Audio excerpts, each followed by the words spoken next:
So I'm going to give you just 6 facts. Number one, 85% of brain growth occurs by the age of 3. Number two, 90% of children in Florida and in America go to public school.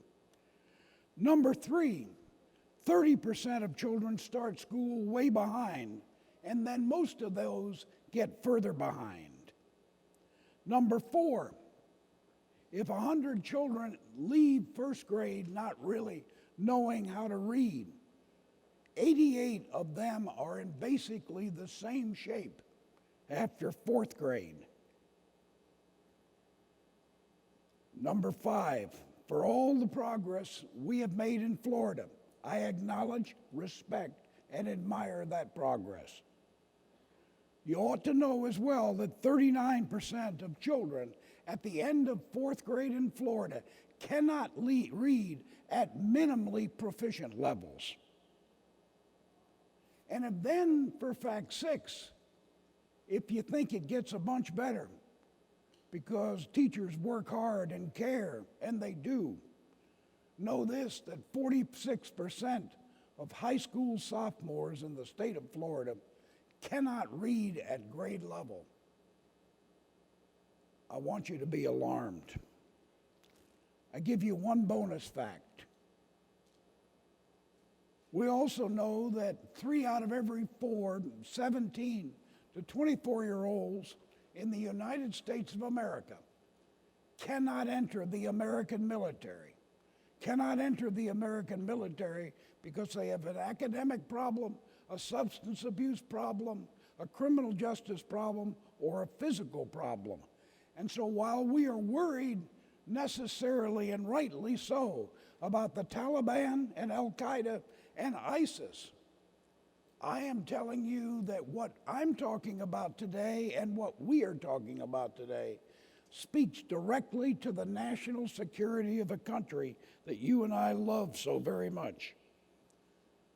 I grew up at a time when we were number 1 in high school and college graduation rate when I went to Manatee High in Bradenton and college in Gainesville. And yes, we've made a good deal of progress. But I also want to say we've got a very long way to go. You want public education reform in this country, and so do I. The wisest path we could take to that would be to get the early years right, to make the investments in parent skill building, in quality child care, in quality health care for everyone, for high quality pre-K. And you'll note I've used the word quality several times. I use it because only high quality, only real quality leads to real results and first-rate outcomes for children. To do right by children, we need to understand education as a continuum from before birth through the early years, through all the years we've talked about this afternoon. If we ever got the early years right, children would have momentum, not only in kindergarten and first grade, but throughout their lives. You and I would need fewer police and fewer prosecutors and less people in prison. And our educators would have to spend less time triaging as they do now and more time teaching, which is what we want them to do.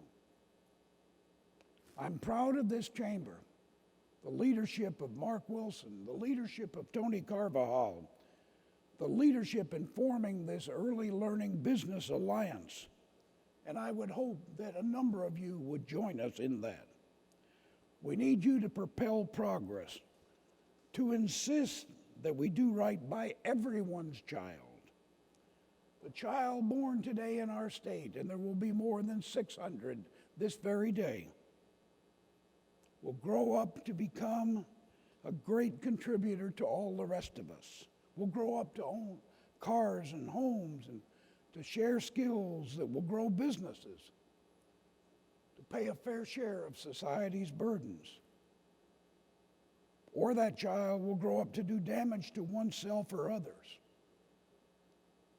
And that is our choice and our opportunity. or said more concisely in the meaningful vision of Dr. Carl Menninger, what we do to children, they will do to society. Ladies and gentlemen, God bless our children, and all of us. Thank you very much.